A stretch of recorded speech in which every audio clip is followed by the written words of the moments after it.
khusus melakukan itu. Dan saya salah satu yang dilibatkan untuk datang ke lapas-lapas, ke rutan-rutan di seluruh Indonesia untuk melakukan diskusi-diskusi ideologis. Saya dengan ke-NU-annya, mereka dengan kewahabiannya. Mengapa saya pastikan kewahabiannya? Belum pernah ada orang NU yang ditangkap secara fungsionaris. Kalaupun ada yang ditangkap dan mengaku NU secara ubudiah, mungkin. Tapi dia pengurus FPI, 31 orang, dan 2 orang perakit bom di Condet dan di Bekasi. Ini semua pengurus FPI. Saya tidak ingin mendiskreditkan FPI di sini, tapi begini. Ketika kita digiring ke arah kebencian dan caci maki, maka orang itu tinggal selangkah lagi akan berkenalan dengan ekstremisme. NU Alhamdulillah tidak pernah diajarkan untuk kebencian, untuk mencaci maki, kalaupun ada jelas itu oknum, tapi kita tidak akan pernah berkenalan dengan yang namanya terorisme. Teman-temanku sekalian, saudara-saudaraku, semua ini saya ceritakan adalah bagaimana kami bergerak. Sudah ribuan teroris yang berhasil dideradikalisasi dan kita gandengkan dengan NU di cabang-cabang, di ranting-ranting. Semua sudah kita lakukan. Kita betul-betul menjadikan NU sebagai patron utama dalam konsep deradikalisasi, kontraradikalisasi, dan reintegrasi. Karena kita percaya bahwa hanya NU yang bisa friendly, bisa familiar dengan akulturasi budaya, yang bisa menghargai pemeluk agama lain, dan sama-sama bergerak dalam toleransi. Dan sama-sama juga anti terhadap intoleransi. Terakhir, saya mau cerita sedikit tentang saya ada yang lupa, mengapa Somalia hingga hari ini gagal memerangi konflik itu. Saya kemarin dikontak oleh Kementerian Agama Somalia, mereka mengatakan ingin datang ke sini untuk mengcopy paste tentang NU. Saya bilang, kalau ingin mengcopy paste NU, bukan hanya dalam konsep strategi komunikasinya, tapi kalian harus bisa mengadaptasi ideologinya. Ahlus Sunnah wal Jamaah yang berbasis wasatiyah ini harus kalian lakukan di Somalia. Kalau tidak, kalian akan terus berperang sesama umat Islam, sesama pemegang tafsir yang sama. Ini memang kita tidak boleh menutup mata. Ketika mereka berkenalan dengan politik, semua agama akan berkenalan dengan kejahatan. Semua.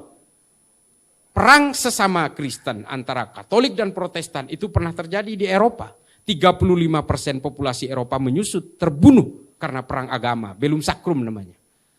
Dan kemudian orang-orang Katolik Spanyol berusaha menjajah Amerika Selatan, membunuh orang-orang Yucatan, Maya, Azteca, Inca. Semua menyusut hanya karena politisasi agama.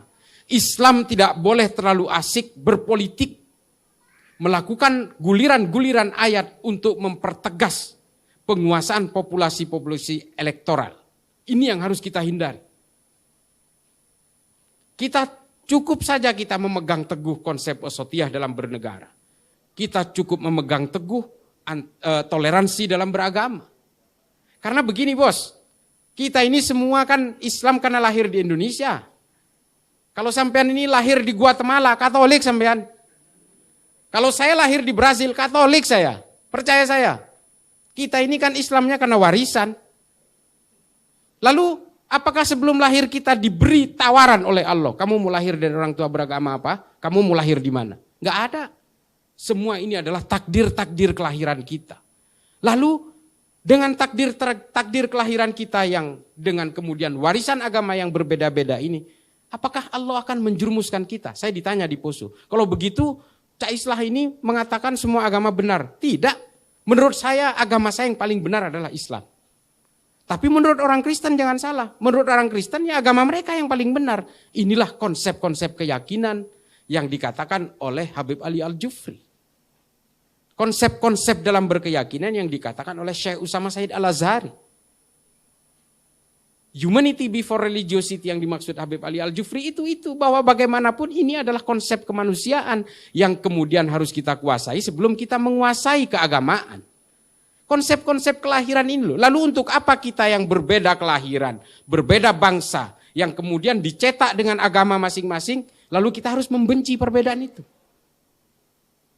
Inilah kemudian yang harus kita emban itu. Kita makanya dituntut untuk menjadi Islam yang wasati. Kita berada di garis tengah, tidak ke kiri, tidak ke kanan. Makanya kita itu kemudian dituntut untuk melakukan kepatuhan terhadap konsep-konsep bernegara di luar konsep-konsep dalam beragama. Karena bagaimanapun, ini saya paling kesal sama Felix Yao. Jujur aja, saya tunggu satu forum nggak ketemu. Ketemunya sama Ismail Santo yang cuma manggut-manggut aja. Kemarin di TV One itu. Saya udah incer. Karena tadinya Felix, ternyata diganti oleh Ismail. Saya tuh ngincer. Tidak ada dalilnya dalam Islam itu membela tanah air. Ini ajaran dari mana? Dia nggak tahu bahwa korban perang Uhud itu namanya Mukhairik, orang Yahudi. Kalau itu perang agama, Nabi nggak mungkin ngajak orang beragama lain. Ini adalah konsep bela negara, bela tanah air. Karena Madinah diserang oleh orang-orang kafir Quraisy. Makanya Nabi mengajak orang Yahudi, orang Nasrani untuk terlibat dalam perang. Dan salah satu syuhadanya itu adalah Mukhairik dari Bani Qainuqa. Hingga akhirnya hartanya diwariskan ke Nabi. Nabi membuat harta warisan dari Mukhairik sebagai modal awal Baitul Mal pertama di Madinah. Jadi Baitul Mal kita ini dimodali orang Yahudi, bos. Ini adalah konsep-konsep kehidupan di Madinah yang oleh Nabi diadaptasi pada saat itu. Nah, ini ajaran Felix Yao yang mengatakan tidak ada dalilnya. Ini dari mana?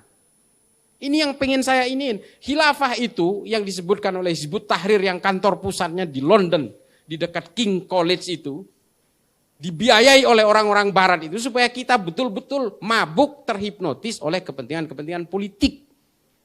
Ini sudah bertahun-tahun terjadi. Sehingga orang Islam lupa terhadap leluhur-leluhurnya yang lebih mementingkan ilmu pengetahuan. Dan hari ini kita dihadapkan oleh algoritma digital dan kita ketinggalan. Elon Musk itu sudah mau ke angkasa, mau ke bulan, mau ke Mars segala macam. Kita masih sibuk dengan urusan bacaan sholat, bacaan niat untuk masuk ke kamar kecil. Ya Allah, udahlah. Selesaikan itu. Belum soal nama. Kalau Wisnu ini kafir, nama yang Sri harus ganti. Wayang diharamkan. Aduh, ini apa-apaan sih? Kita ini kok seolah-olah ingin dicabut akar budaya kita ini dari kebangsaan kita. Sehingga apa? Ketika otak kita sudah nol, kita dikuasai oleh mereka dan kita didikte menjadi boneka-boneka mereka. Ini kan semua politik. Semua jaringan teror di seluruh dunia hari ini, itu semua tujuannya politik. Untuk menegakkan daulah khilafah Islamiyah. Oh, namanya keren. Ada jamaah Islamiyah, jamaah Ansarud Daulah, jamaah Ansarud Khilafah. Wah, namanya keren-keren, Islami banget. Padahal semua tujuannya adalah membangkitkan revolusi, membentuk toliah-toliah untuk menguasai negara ini. Coba itu, Taliban. Bangga banget, kita usir asing. Hari ini apa? Mereka ngemis-ngemis kepada asing. Ini dunia hari ini. Tidak mungkin satu negara bisa hidup tanpa bantuan negara lain.